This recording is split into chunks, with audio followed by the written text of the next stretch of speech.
Esta é a aula de lesões musculares e meu nome é Marcelo Riberto. O tecido muscular ele corresponde a uma fração importante do peso corpóreo e ele está associado com muitas lesões no dia a dia. Então, essa aula está direcionada às lesões do tecido muscular e antes da gente falar especificamente das lesões musculares, eu gostaria de relembrar um pouquinho da estrutura do músculo. Então, nós vemos nessa imagem o músculo quadríceps. O músculo quadríceps, se nós formos entrando na sua outra estrutura anatômica, nós vamos ter a fáscia, que também já pode chamar de epimísio. A fáscia contém vários feixes musculares, e entre os feixes musculares nós temos o colágeno formando o perimísio. E dentro dos feixes musculares nós temos as fibras musculares, que em conjunto entre as fibras musculares nós temos o endomísio. Então, vários níveis de colágeno entre as organizações contráteis que são o tecido muscular especificamente. A fibra muscular a gente conhece no músculo esquelético como músculo estriado esquelético, porque existe um músculo estriado cardíaco. O músculo estriado esquelético, ele está aqui representado, ele tem uma aparência ultraestrutural zebradinha ou estriada, que está relacionada à estrutura das miofibrilas. Então, uma miofibrila ela é formada por um conjunto de pequenos miofilamentos. Os miofilamentos são a actina e a miosina.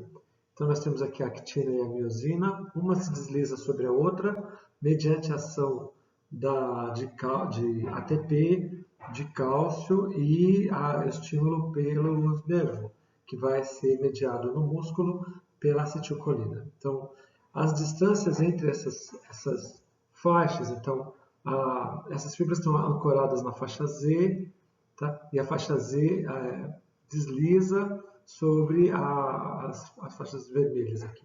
E aí a gente vai ter o movimento muscular, a contração muscular. A lesão muscular ela acontece principalmente, a causa mais frequente é o trauma esportivo.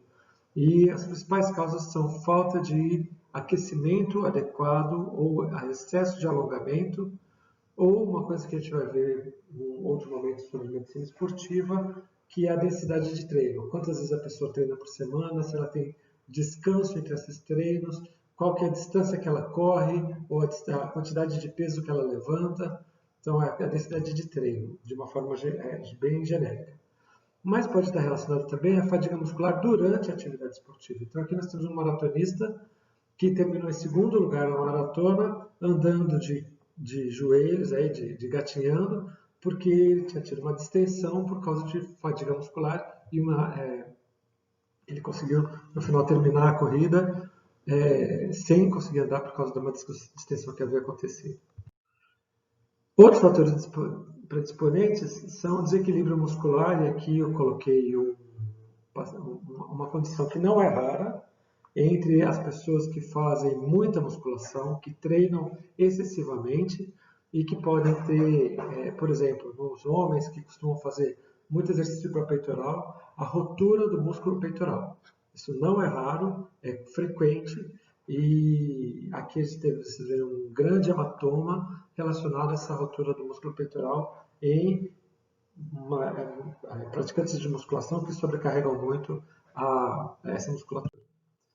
Outros fatores predisponentes são, por exemplo, a altura. Então, para as pessoas mais altas têm mais lesões em panturrilha, mas o IMC, estou falando com parte da antropometria, só que o IMC não é uma coisa que diga muita coisa, porque aqui no exemplo a gente tem dois homens com o mesmo IMC, mas com composições corporais totalmente diferentes. Então, a princípio, o IMC é uma medida para uso populacional, não para uso individual, porque a gente teria que ver a composição corpórea melhor, estudar como é que estão essas pessoas. Outros fatores como infecções ou condições metabólicas também podem estar relacionados à ocorrência de lesão muscular. Como eu falei, pelo menos metade das lesões musculares estão relacionadas à prática esportiva. E pode acontecer vários mecanismos de lesão, não só na prática esportiva, mas pode acontecer vários mecanismos de lesão. Um deles é a contusão. Então aqui eu estou colocando um chute, eu coloco um chute onde você bateu contra o músculo, mas pode ser bater num acidente de carro contra um carro, ou uma moto, ou uma queda contra o chão, então, ou nos esportes de contato. Então, vai envolver tanto o músculo superficial profundo e você vai ter um hematoma local decorrente dessa contusão. A forma mais comum é a distensão, sem dúvida nenhuma. A distensão é quando o músculo contrai e estica ao mesmo tempo, ou ele contrai e estica numa velocidade alternada muito rápida, e isso leva ao deslizamento das fibras umas sobre as outras, não das miofibrilas, mas das fibras, e a gente vai ter uma distensão do músculo. Aqui os principais exemplos são os esportes de salto e de grande corrida. Então, o salto em altura. Aqui a gente tem o Usain Bolt tendo uma distensão muscular durante um sprint, então está correndo muito rápido e distendeu a musculatura. Também, na distensão muscular, é comum que as rupturas aconteçam na junção músculo-tendínea. Então, aqui a gente tem o isquio tibial, partindo do isquio e indo até a tíbia, e a junção músculo-tendínea costuma ser aqui, onde a gente tem a transição do tendão, de tecido colágeno, para tecido muscular. E essa transição é mais sensível às lesões.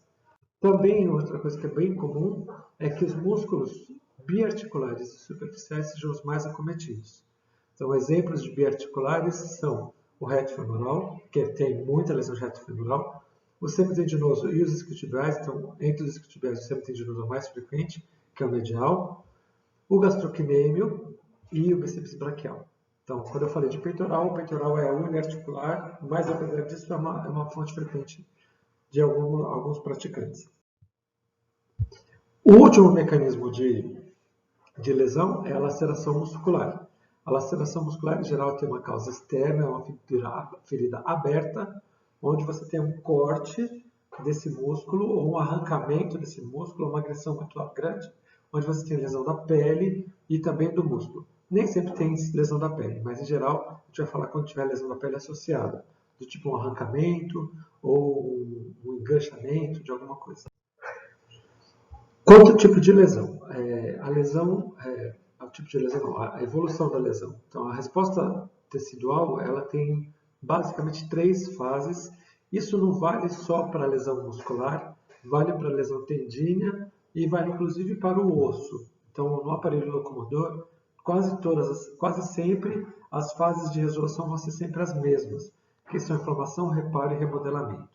Vou falar mais para frente. Então, a primeira fase é a inflamação, tem uma fase de destruição. Por que destruição? Já aconteceu a lesão. Então, o tecido já foi lesionado e o tecido que continua lá vai estar desvitalizado porque você rompeu vasos, ou vai ter uma morte programada, que é a apoptose, ou você vai ter a migração de leucócitos para o local do tecido que vão destruir e vão absorver todo aquele tecido desvitalizado. Em geral, essa lesão vai ficar limitada pela banda contrátil. Lembra que eu falei, na ultraestrutura do músculo tinha a banda Z, entre uma miofibrila e outra, que tinha as bandas de actina e miosina, as bandas eram delimitadas pelas bandas Z. E é justamente isso que costuma delimitar a lesão. Tá bom? Então, a gente vai ter uma migração celular de macrófagos para absorver esse tecido lesionado. Nessa figura, a gente consegue perceber que a lesão muscular ela vai ter uma região formada por um hematoma, uma região de penumbra onde tem tecido desvitalizado e uma região de músculo saudável. Essas 3 regiões, elas acontecem, a gente vai ter o hematoma trazendo novas células e nutrientes, eu vou ter a região de penumbra sendo reabsorvida pela fase inflamatória, como eu falei anteriormente, e isso vai ser delimitado aqui entre a região de penumbra e a região saudável pelaquela zona Z, como eu havia falado anteriormente. A fase seguinte é a fase de reparação, onde as células mesenquimais, que são indiferenciadas e que estão ao lado das miofibrilas, das fibras musculares, elas começam a se diferenciar para sintetizar colágeno, para se diferenciar em células miofibrilas novamente, sintetizar miofibrilas e formar novas fibras musculares. Então, o músculo estriado, ele tem uma capacidade de regeneração depois que acontece uma lesão. Isso é influenciado por hormônios, tá certo?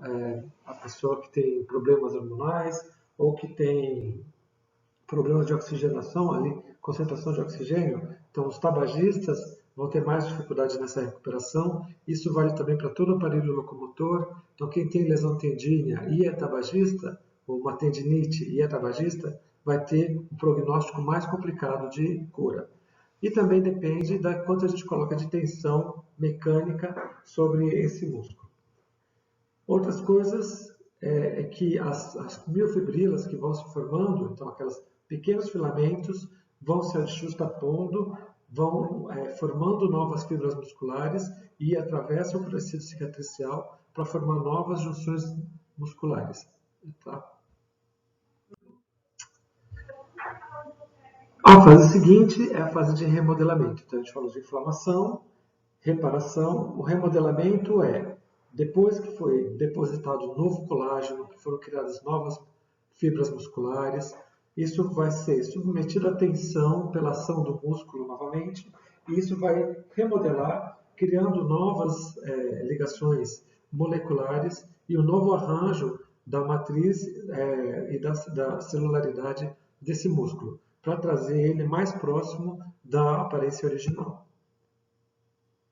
As fases de inflamação, que é a destruição do tecido desvitalizado, reparação e remodelamento, elas não são estanques. Elas acontecem todas ao mesmo tempo. Então, enquanto está acontecendo inflamação, já tem reparação, e às vezes mesmo enquanto está tendo inflamação, já tem remodelamento, mas existe um predomínio em cada fase para ser didático, mas na verdade acontece tudo junto. Algumas variáveis interferem no processo de resolução. Então, por exemplo, o tipo de lesão. Então, podem ter lesões não penetrantes e penetrantes. As não penetrantes, a princípio, são menos graves, a princípio.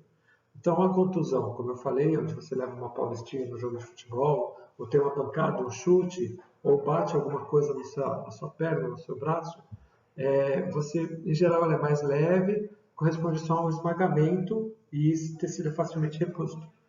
Mas, quando você tem uma distensão ou um estiramento, isso pode levar a lesões um pouco mais graves, que podem ser desde uma distensão, a ruptura de parte do músculo ou uma avulsão, quando você tem um arrancamento de um pedaço do músculo. Nas lesões penetrantes, a profundidade pode ser variável, então você pode ter um corte superficial que corta a musculatura, ou você pode ter um arrancamento bem grande e isso vai ser difícil de a gente controlar. Outra coisa que interfere é a intensidade e a duração da força. Então, traumas de alta energia, do tipo um esmagamento por um peso muito grande que cai sobre o membro, é uma lesão muito grande. Mas os exemplos mais comuns de trauma de alta energia é tiro, então ferimento por projétil de arma de fogo, e acidente automobilístico, quando o cara tem várias fraturas, então o motociclista que cai se arrebenta todo e quebra tudo, isso é um fator que interfere na resolução. Tá? Nem sempre isso é fácil de ser estimado, mas a gente pode estimar pelo tamanho da lesão e pela existência de outras lesões concomitantes. Quanto mais lesões, mais grave foi o caso. E outras variáveis são as variáveis do paciente. Então, a pessoa mais velha tem uma capacidade de regeneração mais comprometida, comprometimento da nutrição, então não só desnutrição proteico-calórica, mas também vitaminas, micronutrientes, e como eu falei na aula de miofacial, às vezes pessoas que fazem cirurgia bariátrica, que têm carências vitamínicas. As doenças, que são sistêmicas ou locais, a gente vai ter se tiver uma infecção local, secundária ao trauma, isso já é um problema. Se eu tiver uma doença sistêmica do tipo diabetes, problemas hormonais, isso vai dificultar também a cicatrização. Conforme os medicamentos que as pessoas usam, também isso vai ser pior. E se houver algumas doenças genéticas que podem interferir. O quadro clínico, em geral, é uma história de trauma, seguida pelo exame físico de dor, inchaço, limitação funcional, que é a inflamação no local. A gente pode ver ainda alguns sinais, um hematoma junto do local onde teve o sangue, a ruptura, sinais inflamatórios e às vezes uma depressão da musculatura, que eu vou mostrar mais adiante. E a complementação é por exames do tipo ultrassom, tomografia ou ressonância magnética.